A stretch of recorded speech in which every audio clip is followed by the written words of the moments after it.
Terima kasih. Selamat pagi, Datuk Yang Ketua. Soalan saya nombor 1, Wong Kuilun Bukit Bintang minta Perdana Menteri menyatakan hasil positif lawatan sulung Yang Amat Berhormat Perdana Menteri ke negara China baru-baru ini. Dari segi ekonomi dan peluang pelaburan dan apakah manfaat yang rakyat Malaysia beroleh kelak.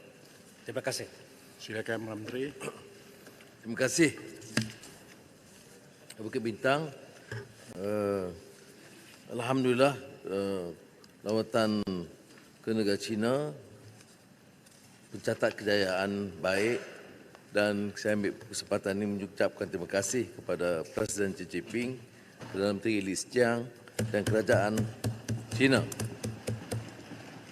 yang memberikan pengiktirafan sama ada memberi peluang ucap pertama di Forum Buau di Hainan dan juga program-program diatur di Beijing.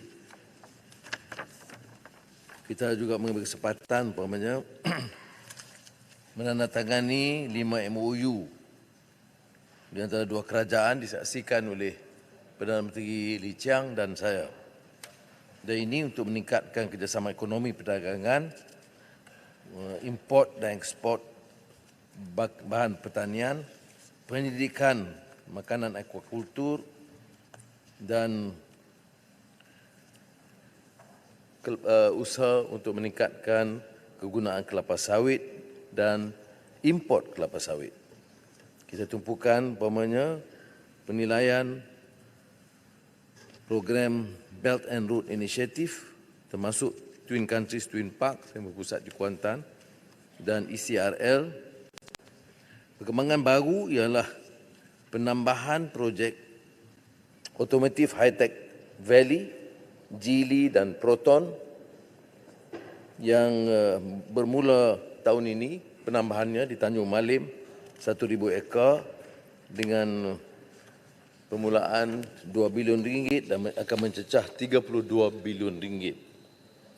Syarikat petrokemikal terbesar di dunia, Rongsheng, telah bersetuju untuk menambah kegiatan di Malaysia dengan memusatkan proses penghilangan petrokemikal, oil and gas di Pengerang dan mereka meletakkan projek itu sehingga 80 bilion ringgit. Keseluruhannya adalah 170.6 bilion ringgit, satu pencapaian 170.07 bilion ringgit yang merupakan pelaburan terbesar yang pernah dicapai oleh negara. China juga memberikan ruang yang lebih baik, maka peningkatan nilai ekspor produk ke China adalah 2.44 bilion ringgit. Manfaat yang berikutnya adalah soal peluang pekerjaan. Dan berbeza dari pengalaman lalu, kita telah menekankan dua perkara tambahan. Pertama, Geely, Rongsheng menetapkan bahawa semua peluang pekerjaan ditumpukan kepada masyarakat tempatan. Semua peluang perniagaan, susulan, sampingan dalam lingkaran projek mereka juga dikendali oleh syarikat tempatan. Mereka hanya minta sekarang dan kita setuju pada prinsip meluluskan profesional yang tidak ada keupayaan di dalam negara. Selain itu, kita telah mencadangkan dan dipersetujui supaya bermula dengan Geely yang merupakan investor terbesar sekarang untuk mengadakan latihan program khas bagi anak-anak tempatan, sama ada sebahagiannya di Malaysia, sebahagiannya di pusat kegiatan perniagaan mereka, industri mereka di negara China. Jadi harus ada latihan khas bagi mereka. Geely juga bersetuju untuk memulakan tahun ini dan saya ingat tindakan susulannya akan diadakan bulan depan di mana pengusinya akan hadir untuk menetapkan Malaysia sebagai pusat Geely bagi rantau Asia Pasifik. Jadi ini akan menyebabkan peluang pekerjaan kita, anak-anak kita akan jauh lebih bertambah daripada yang dijangka sebelum itu. Baik, saya jemput Bukit Bintang. Terima kasih Datuk Yang di-Pertua Soalan Tambahan. Saya ingin ucap tahniah atas kejayaan lawatan rasmi Yang Amat Berhormat Perdana Menteri ke negara China baru-baru ini. Memandangkan ia berjaya meriak komitmen ringgit Malaysia 170 bilion.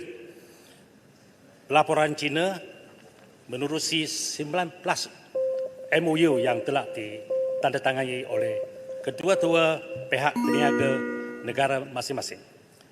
Saya ingin tanya Yang Amat Berhormat, adakah kerajaan akan menubuh sebuah jawatan kuasa khas untuk memantau pelaporan dari negara China supaya lebih mudah, licin, teratur agar pelabur lebih meyakini keupayaan kerajaan Malaysia. Terima kasih. Terima kasih. Perdana Menteri. Terima kasih Muhammad. Yang di-Pertua, memang kita akan bincang dalam mesyuarat Jemaah Menteri besok dan langkah-langkah susulan sama ada harus ada kuasa khas atau tidak akan juga kita putuskan besok. Tapi setakat ini program ini dan projek ini dipantau oleh Kementerian MITI dan kita ada MAIDA dan Matrid yang saya rasa mampu menyelenggarakan kerana persiapan dibuat oleh Kementerian Luar, MITI dan pegawai-pegawai sangat memuaskan yang menyebabkan kita dapat mencapai prestasi yang diharapkan. Saya juga mengambil kesempatan ini menyebut bahawa dalam rangkaian lawatan itu kita beri tumpuan juga kepada kedudukan masyarakat Islam di Beijing dan di Hainan dan saya agak terkesan bila Perdana Menteri Li Qiang memberikan jamuan makan malam itu dengan menghormati waktu iftar, menunggu sehingga waktu berbuka puasa untuk sama-sama iftar oleh Perdana Menteri China dan saya dan rombongan. Susulannya saya percaya akan dilakukan oleh jabatan-jabatan ini dan sekiranya perlu Jemaah Menteri akan putuskan esok. Terima kasih. Tuan Ketua, Silakan Wan Pasu. Wan Pasu. Tuan Yang di-Pertua, pertama sekali saya nak ucapkan setinggi tahniah kepada Yang Amat Berhormat Tambun di atas hasil lawatan ke negara China baru-baru ini yang dianggap cukup berjaya mengikut banyak laporan media. Khususnya dalam sektor pelaburan yang bercecah sehingga 170 bilion ringgit.